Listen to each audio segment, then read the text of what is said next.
ከኛ ልመና የማን ልመና ይሻላል? አይሻልም? ምን የኛ ልመና እኮ የረባ ልመና እኮ አለም። ለምን እንወሻሻል? አሁን የኛ ጸሎት ቢደመር የሁላችን ቢደመር እኮ አንድ ደህና ነገር አይወጣው። ስጋዊ ነገር እኮ ነው የምንለምነው። ጊዜያዊ ነገር ነው የምንለምነው። ስለት ሲነገር አትሰሙ? ስራ የለኝም ነበር ስራ አገኘው፣ ትዳር የለኝም ነበር ትዳር አገኘው፣ ውጭ ሀገር ልሄድ ነበር ቪዛ ተመታልኝ ነው እኮ የኛ ስለት። እንደው ለንስሐ አብቃኝ ብየው ነበር ለንስሐ በቃው የሚል ስለሰምታችኋል? አፌን ሰብስብልኝ ምላሴን ቆጥብልኝ ብዬ ተስዬ ነበር የሚል ሰምታችኋል? የለም። ልመናችን ሁሉ ምድራዊ ነው፣ ጊዜያዊ ነው። አንድ ዘላለማዊ ልመና የሚለምን ሰው የለም። ደህና ነገር አንለምንም። እምትለምኑትን አታውቁም የሚያስብል ስንት የማይረባ ልመናም እንለምናል። ለአብርሃም ለይስሐቅ ለያዕቆብ የገባውን ቃል ኪዳን አስብ። ይህንን ሕዝብ ከምታጠፋ እኔን ከሕይወት መጽሐፍ ምን በለኝ ሰርዘኛ። እግዚአብሔርም በሕዝቡ ላይ ሊያደርግ ከነበረው ጥፋት ራራ ይቅርም አላቸው ይላል። እግዚአብሔር በምድር ወደሚኖሩ ሰዎች ተመለከተ፣ ወደ እርሱ የሚማልድ እንደሌለ ተረዳ፣ ተከፋም ይላል። አማላጅ ሲጠፋ እግዚአብሔር ይከፋዋል። ቅዱሳን ካማለዱስ ደስ ይለዋል፣ ካላማለዱስ ኃጢአት አድርጎ ይቆጥርባቸዋል። ታላቁ ነቢይ ሳሙኤል ምን አለ? ስለ እናንተ ማማለድን በመተው እግዚአብሔርን እበድል ዘንድ ከኔ ራቅ ነው ያለው። ቅዱሳን ስለኛ ካልጸለዩ ቅድስናቸውን ያጣሉ። መራ አመረኝ በጥቂት ነገር አምላክ አሜን። እናባት በስመ አብ ወወልድ ወመንፈስ ቅዱስ አሐዱ አምላክ አሜን። በስመ አብ ወወልድ ወመንፈስ ቅዱስ አሐዱ አምላክ አሜን። ክቡር አባታችን የዚህ ታላቅ ደብር አስተዳዳሪ፣ ክቡራን አበው ሊቃውንተ ቤተክርስቲያን፣ ካህናት፣ ወንድሞች ዲያቆናት፣ ምእመናን፣ ምእመናት፣ አባቶች፣ እናቶች፣ ወንድሞች፣ እህቶች እንዲሁም ሕፃናት በእግዚአብሔር ሰላምታ እንደምናመሻችሁ አሜን። ምሕረት ቸርነቱን አብዝቶ እስከዚህ ሰዓት ያደረሰን በዕድሜያችን ላይ የዛሬዋን ዕለት ይህችን ሰዓት ጨምሮ በቸርነቱ ቅዱስ ቃሉን እንድንሰማ ከታላቁ ሰማዕት ከቅዱስ ጊዮርጊስ ክብረ በዓል ዋዜማ በረከት ረድኤት እንድንሳተፍ በቤቱ የሰበሰበን የአባቶቻችን አምላክ ልዑለ ባሕርይ እግዚአብሔር ስሙ የተመሰገነ ይሁን። እግዚአብሔር አምላካችን በቀሪው ሰዓት ከመካከላችን እንዲሆንልን፣ እንዲያስተምረን፣ እንዲመክረን፣ ምስጢሩን ጥበቡን እንዲገልጥልን የእርሱ ቅዱስ ፈቃድ ይሁንልን። ስለ እናንተ ሲያማልዱ ይናፍቋቸዋል። ሁለተኛ ቆሮንቶስ ምዕራፍ 9 ላይ ተጽፎ የሚገኝ ኃይለ ቃል ነው። ከኔ ጋር በሉ ምዕመናን፣ ስለ እናንተ ሲያማልዱ ይናፍቋቸዋል። ቅዱስ ጳውሎስ ለቆሮንቶስ ምዕመናን በጻፈው መልእክቱ በምዕራፍ 9 ላይ የቆሮንቶስ ምዕመናን እንደ ቅዱስ ጊዮርጊስ ያሉ ቅዱሳንን ስለሚያገለግሉት አገልግሎት ያመሰግናቸዋል። ቅዱሳንን ስለምታገለግሏቸው፣ በዘመናችሁ ያሉ ቅዱሳንን በቤታችሁ ስለምትቀበሉ፣ ፍቅር ስለምታሳዩአቸው እነርሱ ስለ እናንተ እግዚአብሔርን ያመሰግናሉ። ስለ እናንተም ሲያማልዱ ይናፍቋችኋል ይልና ስለማይነገር ስጦታው ማን ይመስገን ይላል? እግዚአብሔር ይመስገን። ቅዱስ ጳውሎስ በዚህ መልእክቱ ላይ የማይነገር የእግዚአብሔር ስጦታ ብሎ የተናገረው የቆሮንቶስ ክርስቲያኖች ለቅዱሳን የሚያሳዩት ፍቅርና አገልግሎት፣ ቅዱሳን ደግሞ ለቆሮንቶስ ሰዎች የሚያደርጉት የምልጃ ጸሎት የእግዚአብሔር ስጦታ እንደሆነ አሰበና አስቦ ሊገልጠው ስላልቻለ ስለማይነገር ስጦታው ማን ይመስገናል? እግዚአብሔር ይመስገናል። በዚህ ቃል ተነስተን ስለናንተ ሲያማልዱ ይናፍቋችኋል በሚል ርዕስ ስለ ቅዱስ ጊዮርጊስና እርሱን ስለመሳሰሉ ቅዱሳን አማላጅነት እንማራለን። ለአባቶቻችን ለነቢያት፣ ለአባቶቻችን ለሐዋርያት፣ ለሐዋርያውያን አበው፣ ለሊቃውንት በጉባኤያቸው ተገኝቶ ምስጢሩን ጥበቡን ገልጦ ያስተማረ አምላካችን እኛንም በቸርነቱ እንዲያስተምረን፣ እንዲመክረን፣ እንዲገስጸን የእርሱ ቅዱስ ፈቃድ ይሁንልን። እንግዲህ ምዕመናን ኦርቶዶክሳዊት ቤተክርስቲያናችን መገለጫዎቿ ከሆኑ ብዙ ነገሮች አንዱ ለቅዱሳን የምታሳየው ፍቅር ነው። ቅዱሳንን ትወዳለች፣ ታከብራለች፣ በዓላቸውን ከፍ አድርጋ ትዘክራለች፣ ገድላቸውን ታነባለች፣ በአማላጅነታቸው ትታመናለች። ይህ ሲሆን ታዲያ አንዳንድ ሰው የቅዱሳን አማላጅነት ለምን አስፈለገ? እግዚአብሔር ለምኑ ይሰጣችኋል፣ መዝጊያን አንኳኩ ይከፈትላችኋል፣ እሹ ታገኛላችሁ ብሎ ሳለ በቀጥታ እግዚአብሔርን መለመን እየተቻለ ወደ ቅዱስ ጊዮርጊስ፣ ወደ ድንግል ማርያም፣ ወደ ጻድቃን፣ ወደ ሰማዕታት የምልጃ ጸሎትን ለምን እናቀርባለን? የቅዱሳን አማላጅነት ለምን ያስፈልጋል? የሚል ጥያቄ የሚያነሳ ብዙ ሰው አለ። ከኔ ጋር ናችሁ ምዕመናን? እግዚአብሔር ከሁላችን ጋር ይሁን። ስለዚህ በዛሬ ትምህርታችን የቅዱሳን አማላጅነት ለምን እንዳስፈለገ እኔ 4 ምክንያቶችን ነግራችኋለሁ። ብዙ ታላላቅ መምህራነ ቤተ ክርስቲያን ከኔ ጀርባ አሉ። ስለዚህ ለዚያ ሰዓት ላለመውሰድ በጣም ባጭሩ እንማራለን። እግዚአብሔር አምላካችን በቸርነቱ እንዲያስተምረን ቅዱስ ፈቃዱ ይሁንልን። በመጀመሪያ የቅዱሳን አማላጅነት ለምን እንዳስፈለገ ለማወቅ አማላጅነት ማለት ምን ማለት እንደሆነ ባጭሩ እንመልከት። ማማለድ ማለት ምዕመናን መለመን፣ ማስታረቅ፣ መጸለይ ማለት ነው። ሌላ ትርጉም የለውም። እንደው አንዳንድ ሰው ቅዱሳን ያማልዳሉ ሲባል ይፈጥራሉ የተባለ ያህል የሚከነከን ሰዋል። ማማለድ ማለት መለመን ነው። የሚለመነው እግዚአብሔር ነው። የሚለምኑት ቅዱሳን ናቸው። የሚለመንልን ደግሞ እኛ ኃጢአተኞቹ ነን። ስለዚህ በምልጃ ሂደት ውስጥ 3 ወገኖች ያስፈልጋሉ። ስንት ወገኖች? 3 ወገኖች። እንደው ለእናንተ ቀረብ እንዲል አንድ ጥያቄ ልጠይቃችሁ። በሀገራችን ባህል አንድ ወንድ አንዲትን ሴት ማግባት ቢፈልግ ወደ ልጅቷ ቤተሰብ ምን ይልካል? አቤት፣ ሽማግሌ ይልካል። ሽማግሌዎቹን ምኑ እንዲሆኑ ነው የሚልካቸው? እንዲያማልዱ ነው አይደለ? ጋብቻ ሲሆን ነቃ አላችሁ። ስለ ጋብቻ እንማር እንዴ? አዎ፣ አማላጆች የሚሆኑት ምኖች ናቸው? ሽማግሌዎች። ተማላጁ ማን ነው? ተማላጁ ማን ነው? የልጅቷ ቤተሰቡ። አስማላጁ ማን ነው? አማላጅ የሚልከው ደግሞ ሙሽራው ነው አይደል? ስለዚህ ስንት ወገኖች አሉ? ተማላጅ አለ፣ አማላጅ አለ፣ አስማላጅ አለ። ምልጃ 3 ወገን ይፈልጋል። ምን አይነት ሰው ነው ሽማግሌ አድርጎ የሚልከው? አንድ ወንድ አንዲትን ሴት ለማግባት ፈልጎ እጇን ስጡኝ ብሎ ወደ ቤተሰቦቿ አማላጅ ሲልክ የሚልካቸው ሽማግሌዎች ምን አይነት ናቸው? አንደኛ ከነስማቸው ሽማግሌዎች ናቸው አይደል? በእድሜ የከበሩ፣ ቢናገሩ የሚሰሙ፣ ግርማ ሞገስ ያላቸው፣ ክብር ያላቸውን ሰዎች ይልካል። የሚልካቸው ሽማግሌዎች ማንነት ለዚያ ቤተሰብ ያለውን ምን ያሳያል? አክብሮት ያሳያል። ልብ አድርጉ። ግን ሽማግሌ የሚልክ አንድ ወጣት እንደው ሽማግሌ በመላክ ፈንታ ሰፈር የበጠበጡ ዱርዮች ሰብስቦ ቢልክ ልጅቷ ልትሰጠው ትችላለች? አትችልም። የሚልካቸው ሽማግሌዎች ማንነት ለዚያ ቤተሰብ ያለውን ምን ያሳያል? አክብር። እንደው ለሃይማኖት ሲሆን እንደዚህ ብትመልሱ እንዴት ጥሩ ነው በእውነት። ልብ አድርጉ። ተማላጅ እግዚአብሔር ነው።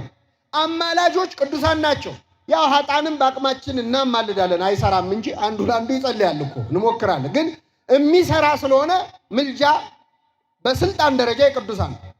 ጻድቃንም አማልዱን ይላሉ፣ ግን እንደኛ ምልጃ ያስፈልጋቸውም። እነሱ ጸልየው ይሰማል። ተማላጅ አለ፣ አማላጅ አለ፣ አስማላጅ አለ።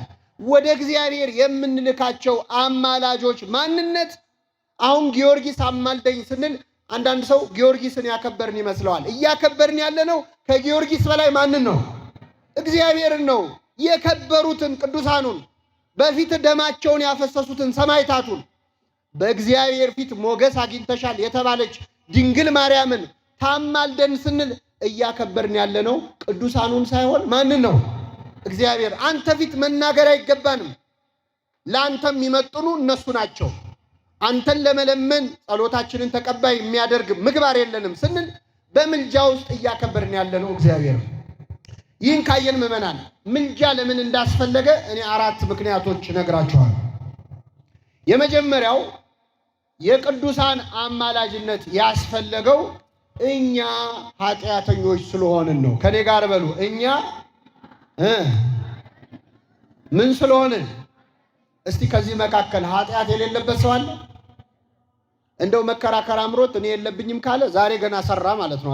ኃጢአት የለብኝም ማለት ራሱ ኃጢአት የለብንም ብንል ራሳችንን እናስታለን። እውነትም በእኛ ውስጥ የለም ይላል። ከኛ መሃል ኃጢአት የሌለበት ሰው የለም። ኃጢአት ደግሞ ምዕመናን ጸሎት ተቀባይነት እንዳያገኝ ያደርጋል። መጽሐፍ ቅዱስ በዚህ ጉዳይ ግልጽ መጽሐፍ በዮሐንስ ወንጌል ምዕራፍ 11 ላይ አንድ ዕውር ሆኖ የተወለደ ሰው ነበር። ይህንን ሰውዬ ታስታውሱ ከሆነ አምላካችን መድኃኒታችን ኢየሱስ ክርስቶስ ባየው ጊዜ አዘነለት ይላል። አዘነለትና ምራቁን መሬት ላይ ተፋ። ምራቁን ተፍቶ ጭቃ ለወሰና ዓይን ሰራለት። ሂድና በሰሊሆም መጠመቂያ ተጠመቅ አለው። ያ ሰው ወዲያውኑ ሄደ፣ ተጠመቀ፣ እያየ መጣ ይላል። እግዚአብሔር የተመሰገነ ይሁን። ክርስቶስ ይህን ታምር አደረገ። የዚህን ሰውዬ ያዳነበት ታሪክ ላይ ታዲያ የተጻፈ ነገር አለ። የሚገርመው ክርስቶስ ምራቁን መሬት ላይ እንትፍ ብሎ ጭቃ ለውሶ ነው። ቅዱስ ኤፍሬም ሶርያዊ ምን ይላል? ጌታ ሆይ የዕውሩን ዓይን ባበራህ ጊዜ ላድነው ነው ብለህ ፊቱ ላይ አልተፋህበትም፣ የተፋኸው መሬት ላይ ነው ይላል። አክብረኸው፣ ሰው ነውና አክብረኸው ላድነው ነው ብለህ ፊቱ ላይ አልተፋህም ይላል። ይሄኔ ጠንቋይ ቢሆን ፊቱ ላይ ነበር የሚተፋበት አይደል? ምኑንም ማኝኮ። ክርስቶስ ግን አክብሮ መሬት ላይ እንትፍ ብሎ ዓይኑን አበራለት። ጌታዬ ሆይ በእኔ ላይ ግን በፊቴ ላይ እንትፍ በልብኝ፣ በፈቃድ ያጠፋሁትን ዓይኔን በፈቃድ አብራልኝ ይላል። የሁላችን ዓይን ያብራለን እና ይህንን ሰውዬ ዓይኑን አበራለት። ልክ ዓይኑ ሲበራ አይሁድ ተበሳጩ፣ መጥተው ተቃወሙት ይላል። እንዴት ዓይን በራ አይደለም ያሉት። ብዙ የተቃውሞ ንግግር አደረጉ። ካረጉት ንግግር መሃል ክብር ይግባውና ይህ ሰውዬ ኃጢአተኛ እንደሆነ እናውቃለን አሉ። ክርስቶስን እኮ ኃጢአተኛ ነው ይሄ ሰውዬ አሉት። ሲሉት ምን አለ? ዮሐንስ ወንጌል ምዕራፍ 11 ቁጥር 38 ላይ ታገኙታላችሁ። እግዚአብሔርን የሚፈራ ፈቃዱንም የሚያደርግ ሰው ቢኖር እርሱን እግዚአብሔር ይሰማዋል እንጂ ኃጢአተኞችን እንደማይሰማ እናውቃለን አለ። ምኖችን አይሰማ? ኃጢአት ጸሎት እንዳይሰማ ያደርጋል። መመን ልጨምርላችሁ። ቅዱስ ጴጥሮስ በመልእክቱ ላይ የጌታ ዓይኖች ወደ ጻድቃን ናቸው፣ ጆሮዎቹም ለጸሎታቸው ተከፍተዋል ይላል። እግዚአብሔር የጻድቃንን ጸሎት ይሰማል፣ የኃጢአተኞችን ጸሎት ግን አይሰማም። ነገር በሶስት ይጸናል። ያዕቆብ መልእክት ምዕራፍ 5 ላይ የጻድቅ ሰው ጸሎት በስራዋ እጅግ ኃይልን ታደርጋለች አለ። ምን ማለት ነው? የኃጥ ሰው ጸሎት ግን በስራዋ ኃይል አታደርግም ማለት ነው። ስለዚህ ጸሎት ተቀባይነት እንዳያገኝ ኃጢአት ምክንያት ሆኖ ይከለክላል። ስለዚህ ቅዱሳን ያማልዱን ስንል በሌላ ቋንቋ እኛ ምንድነን እያልን ነው ማለት ነው? ኃጢአተኞች ነን። ብንጸልይ አንሰማም። ከኔ ጸሎት ይልቅ የጊዮርጊስ ጸሎት ይሻላል፣ ከኔ ጸሎት ይልቅ የድንግል ማርያም ጸሎት ይሻላል በማለት ውስጥ ምዕመናን ትህትና አለ፣ ኃጢአትን ማመን አለ፣ ንስሐ አለ። ቅዱሳን አያስፈልጉኝም እኔ ብለምን እሰማለሁ ማለት ግን በተዘዋዋሪ እኔ ኃጢአት የለብኝም ማለት ነው። እግዚአብሔር ደግሞ አይደለም ከጊዮርጊስ ጋር እኔ ከወንድሜ እሻላለሁ እንድል አይፈልግም እኮ። ቅዱስ ጳውሎስ በፊልጵስዩስ መልእክቱ ምን አለ? ማንም ከእርሱ ይልቅ ባልንጀራው እንደሚሻል በትህትና ይቁጠር ይላል። አይደለም ጊዮርጊስ፣ አይደለችም ድንግል ማርያም ወላዲተ አምላክ ቀርቶ ወንድሜ ከኔ የተሻለ ቢጸልይ ይጠቅመኛል እንድትል ነው እግዚአብሔር የሚፈልግ። እግዚአብሔር የእንትትና ለሁላችን ያድለ። ኃጢአትን ስናምን ማን ደስ ይለዋል ማለት ነው? እግዚአብሔር ደስ ይለዋል። ታስታውሳላችሁ አንድ ጊዜ ጌታ ጴጥሮስና ጓደኞቹን ለሐዋርያነት ጠራቸው። ሲጠራቸው ሌሊቱን ሙሉ አሳ ሲያጠምዱ አድረው አንድም አሳ አልያዙም ነበር ይላል። በገሊላ ባህር ዳርቻ አገኛቸው። ክርስቶስ መጣ፣ በታንኳቸው ላይ ቆሞ አስተማረ። አስተምሮ ሲጨርስ መረቡን ወደ ጥልቁ ጣሉት አላቸው ይላል። ቅዱስ ጴጥሮስ ይህንን ሲሰማ 50 ዓመት ሙሉ አሳ ያጠመደ አሳ አጥማጅ ነው። የ50 ዓመት ልምድ አለው። ከ5 ዓመቱ ጀምሮ አሳ አጥማጅ። ግን ክርስቶስ ይህን ሲነግረው ምን አለ? ጌታ ሆይ ሌሊቱን ሙሉ ስናጠምድ አድረን አንድም አሳ እንኳን አልያዝንም። ነገር ግን አሁን ስለ ቃልህ መረቡን እንጥላለን አለ። እሺ ብሎ መረቡን ሲጥለው መረቡ በአሳ ተሞላ ይላል። ሊቀደድ ደረሰ። ጴጥሮስ ደነገጠ፣ ምዕመናን ፈራ። በዚህ ትልቅ ባህር ውስጥ አሳ የቱ ጋር እንዳለ ካወቀ እና መረብ ውስጥ እንዲገባ ካደረገ በእኔ ውስጥ ያለውን ኃጢአትማ እንዴት ያውቅብኝ ይሆናል? ፈራ። ከክርስቶስ እግር ስር ተደፋና ጌታ ሆይ ኃጢአተኛ ነኝና ከኔ ተለይ አለው ይላል። እስቲ በሉ ኃጢአተኛ ነኝና ከኔ ተለይ። አሁን ጴጥሮስ ጌታን ጠልቶ ነው ወይስ ራሱን ጠልቶ ነው? ራሱን ነው፣ ህይወቱን ነው። እኛ ቅዱሳን ያማልዱን በአንተ ፊት በምን አቅማችን እንጸልያለን? እነሱን ብለህ ማረን ስንል ክርስቶስ ርቀ ነው ቅዱሳንን የበለጠ ወደን አይደለ። የጠላን የተጸየፍነው የገዛ ኃጢአታችን። እግዚአብሔር ደግሞ ደስ ይለዋል ቅዱሳኑ ከፍ ሲሉ፣ እኛ ኃጢአተኞች ኃጢአታችንን ስናምን ደስ ይለዋል። ያኔ መልስ ይሰጣል። አንድ ልጨምርላችሁና ወደ ሁለተኛው መጣል። አንዲት ሴት ክርስቶስን ልጄን ፈውስልኝ እያለች መጣች። ጌታ ሆይ ልጄን አድንልኝ፣ ጌታ ሆይ ልጄን ማርልኝ አለች። ኢየሱስ ግን ዝም አለ። ምን አለ? ዝም አለ። ለምኑ ይሰጣችኋል ያለ አምላክ ዝም አላት። በኋላ ደጋግማ ጮኸች፣ ልጄን ማርልኝ፣ ልጄን ማርልኝ ጮኸች። ይህን ጊዜ ደቀ መዛሙርቱ ጮኸቷ ረበሻቸው።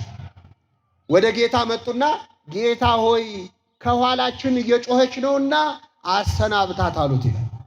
ይህን ጊዜ ሴቲቱን አናገራት፣ ወዲያውኑ ልጇን ፈወሰላት። ክርስቶስ ይህች ሴት ስለምነው ለምን ዝም አለ? ደጋግማ ጮኻለች፣ መልስ አልሰጠም። ለምን? አንደኛ እግዚአብሔር መልስ ባለመስጠት መልስ ይሰጣል። የእግዚአብሔር ዝምታ እኮ ከመልስ ይሻላል። ምዕመናን ከሰው መልስ የማን ዝምታ ይሻላል? ድሮ ትዝ ይላችኋል፣ እዚህ መሃል ተማሪዎች አላችሁ። ትምህርት ቤት ፈተና ስንፈተን ምርጫ ላይ መልስ የለም የሚል መልሳችሁ አታውቁም? ምን የለም መልስ የለም ራሱ ምንድን ነው? መልስ ነው። እግዚአብሔር አንዳንዴ መልስ ሳይሰጥ መቅረቱ ከሰው ንግግር የተሻለ ነው። ዝም አለ ጊዜ ስላለው ነው። ሁለተኛ ግን የቅዱሳኑ አማላጅነት እንዲገለጥ ፈለገ። ደጋግማ ስትጮህ ምን አሉ? ጌታ ሆይ ከኋላችን ትጮሃለችና አሰናብታት አሉት። አሁን ዛሬ ሰማዕቱ ቅዱስ ጊዮርጊስ ደጅ መተን እናለቅሳለን፣ እንጮሃለን። ጊዮርጊስ በእግዚአብሔር ዙፋን ፊት ቆሞ ጌታ ሆይ ከኋላዬ ይጮሃሉና አሰናብታቸው ይበልልን ሰማዕቱ። ለሁላችን የቅዱሳን አማላጅነትን በውስጡ የኃጢአትን ማመን የቅዱሳንን ቅድስና መረዳት ነው። ይህን ለመረዳት እግዚአብሔር በቸርነቱ ይርዳል። ስለዚህ የቅዱሳን አማላጅነት ያስፈለገው አንደኛ እኛ ምን ስለሆንን ነው? መልሱልኝ፣ አይቀርላችሁ ኃጢአተኞች ስለ። ሁለተኛ ከኛ ልመና በሉ እስኪ የቅዱሳን ልመና ስለሚሻል። ከኛ ልመና የማን ልመና ይሻላል? አይሻልም? ምን የኛ ልመና እኮ የረባ ልመና እኮ አለም። ለምን እንወሻሻል? አሁን የኛ ጸሎት ቢደመር የሁላችን ቢደመር እኮ አንድ ደህና ነገር አይወጣው። ስጋዊ ነገር እኮ ነው የምንለምነው፣ ጊዜያዊ ነገር ነው የምንለምነው። ስለት ሲነገር አትሰሙ? ስራ የለኝም ነበር ስራ አገኘው፣ ትዳር የለኝም ነበር ትዳር አገኘው፣ ውጭ ሀገር ልሄድ ነበር ቪዛ ተመታልኝ ነው እኮ የኛ ስለት። እንደው ለንስሐ አብቃኝ ብየው ነበር ለንስሐ በቃው የሚል ስለሰምታችኋል? አፌን ሰብስብልኝ ምላሴን ቆጥብልኝ ብዬ ተስዬ ነበር የሚል ሰምታችኋል? የለም። ልመናችን ሁሉ ምድራዊ ነው፣ ጊዜያዊ ነው። አንድ ዘላለማዊ ልመና የሚለምን ሰው የለም። ደህና ነገር አንለምንም። እምትለምኑትን አታውቁም የሚያስብል ስንት የማይረባ ልመናም እንለምናለን። የማይጠቅመንን ህይወታችንን አደጋ ላይ የሚጥል ልመና እንለምናለን። ከኛ ልመና ግን የነማን ልመና ይሻላል? የቅዱሳን ይሻላል። ለምን? እነሱ ምን መለመን እንዳለበት ያውቃል። ያቺ የሄሮድያዳ ልጅ ታስታውሳላችሁ? ንጉሱ ምን ላርግልሽ የመንግስቴንም እኩሌታ ቢሆን እሰጥሻለሁ አላት። ምን እንደምትጠይቅ ግራ ሲገባት ወደ ማን ሄደችው? ወደ እናቷ። የኛ እናታችን እንግዲህ ድንግል ማርያም ነች። ልመና ሲጠፋን ንጉሱ ፊት ምን መጠየቅ እንዳለበት ሲያቅተን የምንሄደው ወደ እሷ ነው። ምን እንበለው? ምን እንለምነው? ጸሎት ከኛ ይልቅ ቅዱሳን ያውቃሉ። ቅዱስ ጳውሎስ ይህን ብሏል እኮ። ቅዱስ ዮሐንስ በመልእክቱ እንደ ፈቃዱ ብንለምን እግዚአብሔር ይሰማናል ይላል። እንደምኑ ብንለምን? እንደ ፈቃዱ። ቅዱስ ጳውሎስ ደግሞ የፈቃዱን ምስጢር ለኛ አስታውቆናል ይላል። ቅዱሳን የእግዚአብሔርን ፈቃድ ያውቃሉ። ስለዚህ የሚለምኑት ልመና ከኛ በላይ ለኛ የሚጠቅም ልመና ነው። ስለዚህ የቅዱሳን አማላጅነት ያስፈለገው ቅዱሳን ለኛ ከኛ የተሻለ ልመና ስለሚለምኑ ለሁላችንም ይለምኑልን። አንድ ልጅ ምን አደረገ መሰላችሁ? ከኔ ጋር ናችሁ? አንድ ጠዋት አባቱ ሰንበቴ ቤት ይዘውት ሄዱና ደጀ ሰላም ይዘውት ሄደው ቆሎ እያዞሩ አንድ አባት ያዘግናሉ። ሲያዘግኑ ሕፃኑ ጋር ደረሱና ዝገን ሲሉት አይን ያልዘግንም እርሶ ዘግነው ይስጡኛል። ከዛ ዘግነው ሰጡትና ደስ አላቸው። እንደው ምን አይነት ጨዋ ልጅ ነው ብለው ከነከናቸውና ለምንድነው እርሶ ዘግነው ይስጡኛል ከው ሲሉት የእርሶ እጅ ትልቅ ስለሆነ ነው። ከኛ እጅ የጊዮርጊስ እጅ ይሻላል አይሻል? የድንግል ማርያም እጅ ይሻላል አይሻልም? ቅዱሳኑ በትልቅ እጃቸው ዘግነው የሚጠቅመንን ነገር ለሁላችን ያድሉ። ስለዚህ የቅዱሳን አማላጅነት ያስፈለገው አንደኛ እኛ ምን ስለሆነ ኃጢአተኞች፣ ሁለተኛ ከኛ ልመና ይልቅ የነሱ ልመና ለኛ ስለሚጠቅም ነው። ይሄ ትንሹ ምክንያት ነው በእውነት። ሶስተኛ ምዕመናን የቅዱሳን አማላጅነት ያስፈለገው እግዚአብሔር በቅዱሳን መማለድ ስለሚፈልግ። እንግዲህ እግዚአብሔር ካለ ምን ማድረግ ይቻላል? እርሱ ብሏልና ሆኑ ነው የሚለው አይደል መጽሐፉ። እግዚአብሔር ካለ አለ ነው። እግዚአብሔር እኛ ኃጢአተኞች ወደ ጻድቃን ሄደን አማልዱን አማልዱን ብለን እንድንለምን ይፈልጋል። በምን አወቅን? በመጽሐፍ ቅዱስ ነው። በምን እናውቃለን? ድሮስ ኦሪት ዘፍጥረት ምዕራፍ 20 ላይ ልውሰዳችሁ። ታላቁ አባታችን አብርሃም ጻድቁ አብርሃም የእግዚአብሔር ወዳጅ ነው። ሚስቱም እንደዚሁ ለእግዚአብሔር የታመነች ነች። አብርሃምና ሳራ እያልን የምናመሰግናቸው ናቸው። አብርሃም ሚስቱን ሳራን ይዞ ጌራራ ወደምትባል ሀገር ሄደ። በሄደ ጊዜ ሳራ እጅግ በጣም መልከ መልካም ስለሆነች እሷን ፈልገው እሱን እንዳይገሉት ፈራ። ስለዚህ ሳራን ሚስቴ ናት በማለት ፈንታ እህቴ ናት አለ ይላል። እህቴ ናት አለ። የፈራው አልቀረም። የጌራራ ንጉሥ አቤሜሌክ ሳራን ባየ ጊዜ ልቡ በዝሙት ጦር ተነደፈ። ይችን ሴትማ አገባታለሁ ብሎ ዛተ። አስመጣት።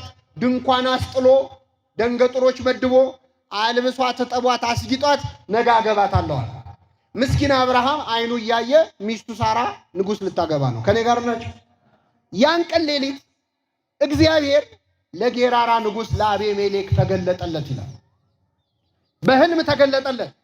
እንዳትነካት አለው። የነቢይ ሚስት ናት፣ ጫፏን እንዳትነካት። ኧረ ጌታዬ እኔ ሚስቱ መሆኗን አላውቅም፣ እኔ እህቱ ነው የመሰለችኛል እኮ። ስላላወቅማ ነው የምነግርህ። ብታውቅማ ቀጣህ ነበር። በደዌ መጥቶት ልብ አድርጉ፣ ሰውነቱ ሁሉ አባበጠ። እንዳትነካት፣ ነገ ወስደህ መልስለት። አብርሃም ስላንተ ይጸልይልህ፣ ያን ጊዜ ይቅር እልሃለሁ አለው እግዚአብሔር። ይገርማቸው። አብርሃም ስላንተ ምን ይበልልህ? ያኔ ምን እልሃለሁ? አሁን እግዚአብሔር የቅዱሳንን ምልጃ ይፈልጋል አይፈልግም? ይፈልጋል። ልብ አድርጉ። የጌራራ ንጉሥ አቤሜሌክ በዚያ ሌሊት በቀጥታ እየተነጋገረ ያለው ከማን ጋር? ከእግዚአብሔር ጋር። እግዚአብሔርን እያናገረው እንኳን ግን የቅዱሳን ምልጃ አልቀረም።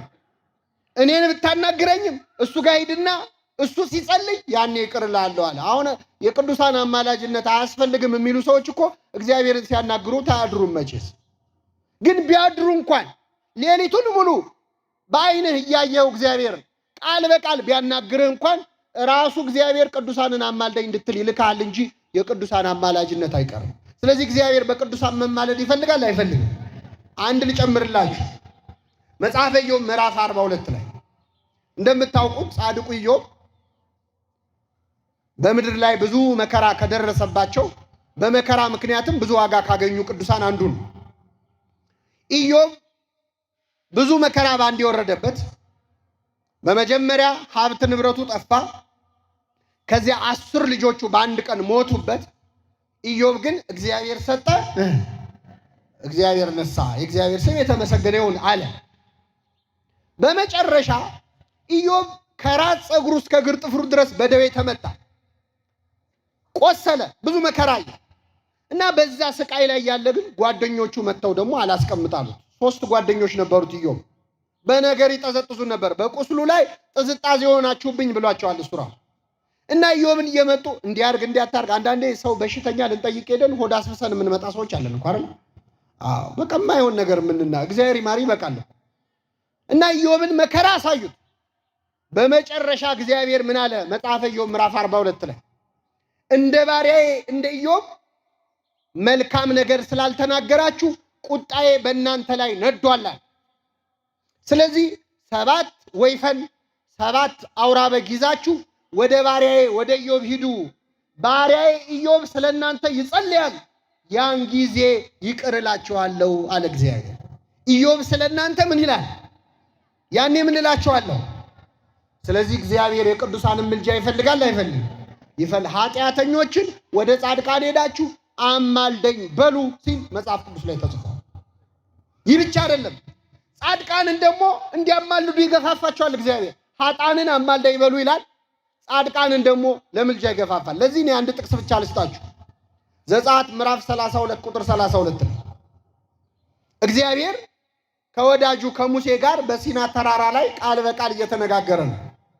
ሙሴ በ7ቱ መንጦላይት በ7ቱ መጋረጃዎች መሃል እያለፈ ከእግዚአብሔር ጋር ቃል በቃል ሲነጋገር እስራኤላውያን ጠብቀው ሙሴ ሲዘገይባቸው አይመጣም ብለው ከወርቅ ጥጃ ሰርተው ከግብፅ ምድር ያወጣን አምላካችን ብለው ለጥጃ መስገድ ጀመሩ።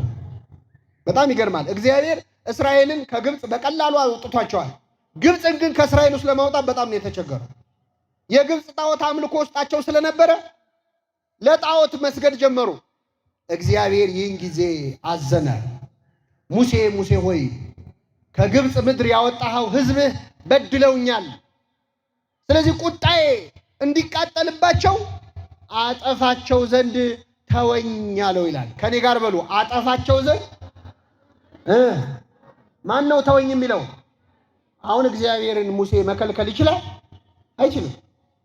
አጠፋቸው ዘንድ ተወኝ፣ አንተን በሌላ ሕዝብ ላይ መሪ አድርጌ ሾመሃለሁ፣ ቁጣዬ እንዲቃጠልባቸው አጠፋቸው ዘንድ ተወኝ አለው። አይገርምም? እግዚአብሔር ሕዝብ ሲያበሳጨው መሪው ጥሩ ሆኖ ካገኘው ለአንድ መሪ ብሎ ሕዝብ ይቀይራል። ለመሪ ብሎ ሕዝብ ይቀይራል።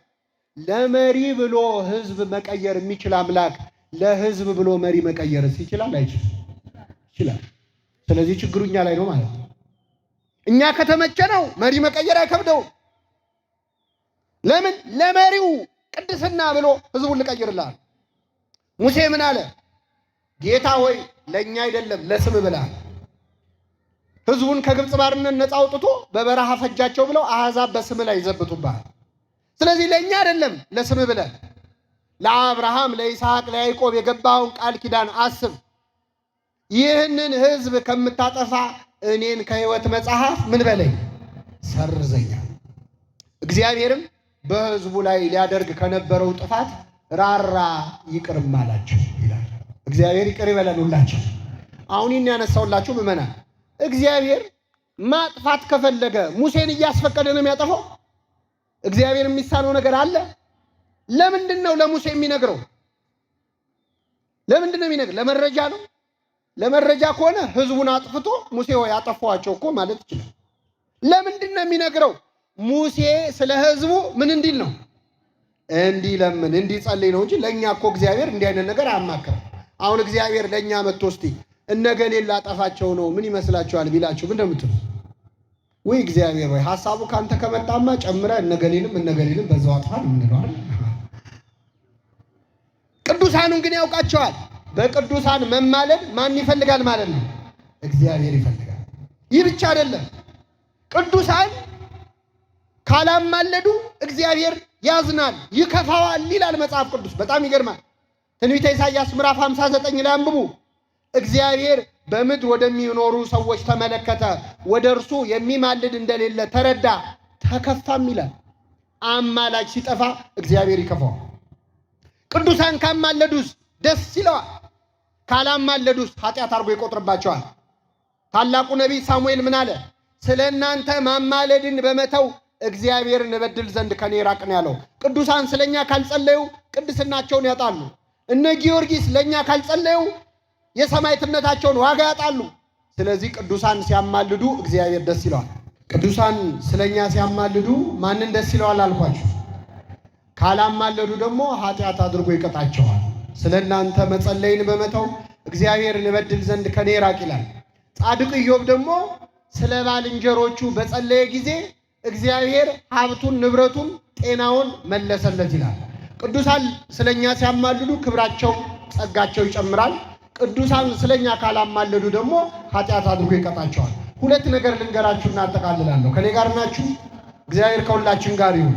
የሚገርመው የቅዱሳን አማላጅነት ያስፈለገው አንደኛ እኛ ኃጢአተኞች ስለሆንን፣ ሁለተኛ ከኛ ጸሎት የነማ ጸሎት ስለሚሻል የቅዱሳን፣ ሶስተኛ እግዚአብሔር በቅዱሳን መማለድ ምን ስለሚፈልግ ኃጢአተኞችን ወደ ጻድቁ ገሌ ሄዱና አማልደ ይበሉ ይላል።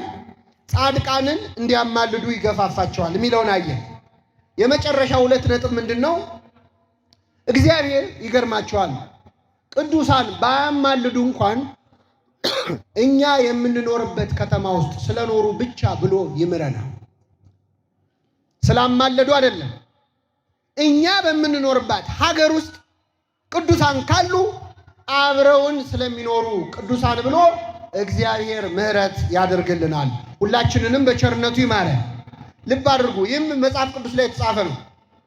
አባታችን አብርሃም ከእግዚአብሔር ጋር የተነጋገረበት ታሪክ በኦሪት ዘፍጥረት ምዕራፍ 18 ላይ ተጽፎ እናገኛለን።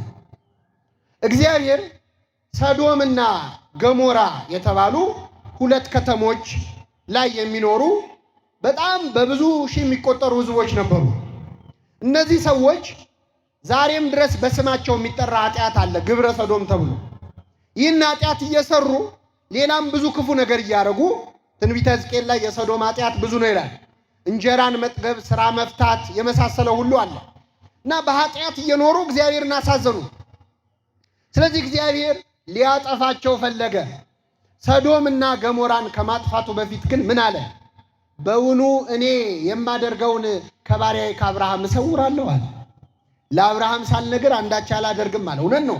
ነቢዩ ሐጌም በእውነት ጌታ እግዚአብሔር ምስጢሩን ለነቢያት ካልተናገረ በቀር አንዳች አያደርግም ይላል። ስለዚህ እግዚአብሔር ለአብርሃም ነገረው። አብርሃም ሆይ የሰዶምና የገሞራ ኃጢአታቸው በዝቷል፣ ላጠፋቸው ነው ብሎ ለወዳጁ ለአብርሃም ነገረው። አባታችን አብርሃም ይህን ሲሰማ ምን አለ? በእውነት ጌታ ሆይ የምድር ዳኛ እንኳን በቅን ይፈርድ የለ ወይ? አንተ የሰማዩ ዳኛ እንዴት አትፈርድም? እንዲያው እዛች ከተማ ውስጥ 50 ጻድቃን ቢኖሩ ይህ ሁሉ ሕዝብ መካከል 50 ጻድቃን እያለ ለ50ው ብለህ ከተማይቱን አትምርም ወይ? እንደው አብረህ ታጠፋቸዋለህ ወይ? ይህ ካንተ ይራቅ። ለ50ው ስትል ከተማውን ልትምር ይገባሃል አለው። ከኔ ጋር ናችሁ? አብርሃም ምን አለ? ይህን ምልጃ ሲያቀርብ እግዚአብሔር ምን አለው? በከተማይቱ ውስጥ 50 ጻድቃን ካገኘው ከተማይቱን ለነሱ ስል እምራለሁ አለ። ተቀበለው አልተቀበለው? አብርሃም ሲያስበው ሰዶምና ገሞራ ውስጥ 50 ጻድቃን ላይኖሩ ይችላል። እንደው ጌታ ወይ መቼስ አንዴ መጠየቅ ጀምሬያለሁ፣ ከ50ው 5 ቢጎድልስ አለ። ስንት ቢሆኑ? አቤት እንደው 5 ጎደለ ብለህ ታጠፋለህ አለው። ስለ 45ቱ ስል ከተማይቱን ይቅር እላለሁ አለ። 2 በሉ። አብርሃም ቀጠለ። ጌታ ወይ መቼስ እኔ አፈር ነኝ፣ አመድ ነኝ፣ ትቢያ ነኝ፣ ግን አንዴ መናገር ጀምሬያለሁ። እንደው 40 ቢሆኑ ለ40ው ስትል ከተማዋን አትምርም ወይ? አብረህ ታጠፋለህ ያለ 40 ጻድቃን ካገኘው ከተማይቱን ይቅር እላለሁ አለ። ጌታ ሆይ ይቅር በለኝ፣ እንደው 30 ቢሆኑስ አለ። ለ30ው ስል እምራለሁ አለ። እንደው የመጨረሻ ይቅር በለኝ 20 ቢሆኑስ አለ። ለ20ው ስል ይቅር እላለሁ። በቃ እንደው አንድ የመጨረሻ ልናገር አለ አብርሃም። 10 ቢሆኑስ አለ። ለአስሩ ስል ከተማይቱን ምን እላለሁ? ይቅር እላለሁ። ስድስት ጊዜ እግዚአብሔር እስከ 10 ጻድቃን ካገኘው ይቅር እላለሁ አለ። የሚያሳዝነው ሰዶምንና ገሞራን በሚያካክሉ ታላላቅ ከተሞች ውስጥ 10 ጻድቃን እንኳን አልነበሩም። አይገርም? 10 እንደው ሕፃን እንኳን የለም። ለነገሩ እነሱ መውለድ ትተው ሌላ ስራ ከጀመሩ ቆይተዋል። እንዴት ሕፃን ይኖር? 10 ጻድቃን የለም። ግን ለ10 ጻድቃን ስል እምራለዋል። ምናልባት 10 ብሎ ሲያቆም እዚህ መሃል ቁጭ ብለን ስንሰማ እንደው አብርሃም ትንሽ ወረድ ቢያደርገው ብላችሁ አሰባችሁ? ከ10 ወረድ ቢል የእግዚአብሔር አሰራር ይታወቃል። እግዚአብሔር በአንዲት ከተማ ላይ እስከ 10 ጻድቃን ካገኘ ከተማይቱን ይቅር ይላታል። እንደው ከምንኖርባት ከአዲስ አበባ 10 ጻድቃንን አያጥፋብን አምላካችን። እንግዲህ እስካሁን የቆየነው 10 ተገኝተው ነው ማለት ነው። እስከ 10 ካገኘ ከተማውን ይምራል። 8 9 ከሆኑስ እነሱን ያድንና ከተማውን ያጠፋል። በምን አወቅን? በኖህ ዘመን ኖህን ሚስቱን 3 ልጆቹን ከነሚስቶቻቸው 8 ሰው አድኖ ዓለምን በጥፋቷ አጥፍቶ 3 4 ከሆኑት 4ቱን አውጥቶ ከተማውን ያጠፋል። በምን አወቅን? ከሰዶምና ገሞራ ሎጥን ሚስቱን ከነ 2 ሴት ልጆቻቸው ከከተማው አውጥቶ ከተማይቱን አጠፋ። የመጨረሻ ጥጉ 3 ሰው ነው። እስከ 3 ጻድቃን ካገኘ እግዚአብሔር እነዚያን ጻድቃን ያወጣል። ትንቢተ ሕዝቅኤል ምዕራፍ 14 ቁጥር 14 ላይ አንዲትን ከተማ ላጠፋት ብፈልግ በዚያ ከተማ ላይ ኖህ፣ ኢዮብና ዳንኤል ቢገኙ ይላል። 3 ጻድቃን ከተገኙ እነሱን አውጥቶ ከተማዋን ያጠፋታል። ከ3 ካነሱ 2 ወይ 1 ጻድቅ ከተገኘስ ለኃጥአን የመጣ ለጻድቃን ይተርፋል። እግዚአብሔር ከከተማችን የቅዱሳንን ቁጥር አያጉልብን። ቅዱሳን ካሉ ለነሱ ብሎ ይምራል ማለት ነው። ግን ለምንድን ነው እንዲህ የሚያደርገው? ምክንያቱም ራሱ እግዚአብሔር ነግሮናል። ለምሳሌ አንድ ሰው ወይን ቢተክል የተከለው ወይን አላፈራ ቢለው አንድ ገበሬ አላፈራም ብሎ ያንን ወይን ሊቆርጥ መጥረቢያ ይዞ ምሳር ይዞ ቢሄድ ሊቆርጠው ሲል ትንሽ የወይን ዘለላ ካየ ይሄ ወይን ሊያፈራ ነው ብሎ ያንን ወይን ይምረዋል። እግዚአብሔር እንዲህ ይላል ትንቢተ ኢሳይያስ ምዕራፍ 65 ከቁጥር 5 ላይ ወይን በዘለላው በተገኘ ጊዜ ሊያፈራ ነውና አትቁረጡት እንደሚባለው ስለ ባሪያዎቼ ስለ ቅዱሳን ስል እንዲያደርጋለሁ አለ እግዚአብሔር። አዲስ አበባ ውስጥ 10 ጻድቅ ካገኘ ይህች ከተማ ልታፈራ ነው ብሎ ስለ 10 ጻድቃን ከተማይቱን ይምራል። የቅዱሳንን ቁጥር ከከተማችን አያሳንስብን። የመጨረሻው ነጥብ እንግዲህ ብዙ ጊዜ ቅዱሳን ያማልዳሉ አያማልዱም እያሉ የሚጨቃጨቁን ሰዎች በመጀመሪያ እስቲ መጽሐፍ ቅዱስ ላይ ቅዱሳን ያማልዳሉ የሚል ካለ አሳየኝና ዛሬውን ኦርቶዶክስ ሆናለሁ ብለው ፍጥጥ ብለው የሚጠይቁ ሰዎች አሉ። እስቲ የቱ ጋር ነው ያማልዳሉ የሚለው ብለው ይጠይቃሉ። እማያውቅ ሰው መቼስ እንዲህ ፍጥጥ ብለው የሚያወሩት ባይኖር ነው ብሎ ይፈራና ሱማ የለም ግን ያማልዳሉ ይላል። ከዛ ይጫወቱበት። መጥቀስ የቻለ ሰው ግን እንዴ ስለናንተ ሲያማልዱ ይናፍቋቸዋል ይሌለ ወይ? በቃና ዘገሊላ ድንግል ማርያም አማልዳ ውሃን ወይን አላስደረገችም ወይ? አብርሃም ስለ ሰዶም አልለመነም ወይ? ሙሴ ስለ እስራኤል ቆሞ አላማለደም ወይ ብሎ ጠቅሶ የሚከራከራቸው ሰው ሲያገኙ ደግሞ አይ እኛ እኮ አያማልዱም እኮ አላልንም ይላሉ። አባቶቻችን መናፍቅ ወራጅ ውሃ ሲወስደው ድሮም ወደ ታይ ሰፈር መሄድ ፈልጌ ነበር ይላል። ጎርፍ ሲወስደው ትራንስፖርት አገኘው ይላል። ግን የወሰደው ጎርፉ ነው እንጂ እሱ ፈልጎ አይደል። ጥቅስ ሲጎርፍባቸው ጥያቄዋን ይቀይሯታል። መጀመሪያ አያማልዱም ነበር የሚሉት ፍጡር አያማልድም ክብር ይግባውና ታዲያ ፈጣሪ ነው የሚያማልደው? ፍጡር አያማልድም ሲል ይቆዩና በደንብ ሲጠቀስባቸው ደግሞ ጥያቄዋን ያስተካክሉና እኛ እኮ አያማልዱም አላልንም፣ ማማለድ ያማልዳሉ ግን በህይወት እያሉ ነው እንጂ ከሞቱ በኋላ አያማልዱም ይላል። እችን ስላመኑ ራሱ እግዚአብሔር ይመስገን። ከሞቱ አያማልዱም፣ በህይወት ካሉ ግን ምን ይላሉ? ያማልዳሉ። እችን ካመኑ ሚካኤል ይሞታል፣ ገብርኤል ይሞታል፣ መላእክት ይሞታሉ። ስለዚህ ምን ይላሉ ማለት ነው? ያማልዳሉ። ቢያንስ መላእክቱን ያማልዱን ይበሏቸው። ግድ የለም እኛ ሌሎቹን ሰዎቹን እኛ እንጠይቃለን። ሞት ከሆነ ምልጃ የሚከለክለው መላእክቱ አይሞቱ አረ ያልሞቱ ቅዱሳኑም አሉ። እነ ሄኖክ አሉ፣ እነ ኤልያስ አሉ፣ እነ አቡነ አረጋዊ አሉ፣ እነ ቅዱስ ያሬድ አሉ። እነሱን አማልዱ እንላለና ያልሞቱት። ከዛ ውጭ አሁን እውነት ቅዱሳን ሞቱ የሚሉ ሰዎች አሁን ጊዮርጊስ ሞቶ እኛ መቆማችን ነው? ጊዮርጊስ እንደሙት ተቆጥሮ እኛ ሕያው መሆናችን ነው? ያሳፍራል እኮ። ኃጢአተኞች ቢኖሩም እንደሞቱ ነው የሚቆጠሩት። ጻድቃን ግን ቢሞቱም በእግዚአብሔር ፊት ምንድን ናቸው? ሕያዋን ናቸው። ቅዱስ ጳውሎስ እንዳለው ሊሄድ ከክርስቶስ ጋር ልኖር ናፍቃለሁ፣ ይህ ከሁሉም ይሻል ነዋል። እዚህ ከኛ ጋር ሆኖ የሚለምን እዚህ ከኛ ጋር ሆኖ የሚያማልድ ጳውሎስ ሰማይ ቤት ሲሄድ እንዴት አፉ ይዘጋል?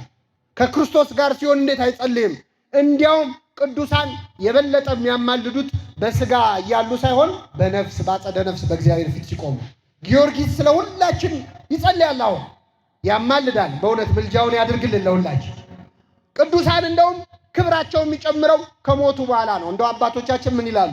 የጻድቅና የዶሮ ክብሩ ከሞተ በኋላ ነው ይላሉ። አሁን ዶሮ በሕይወት እያለች ትከበራለች? ከኔ ጋር ናችሁ?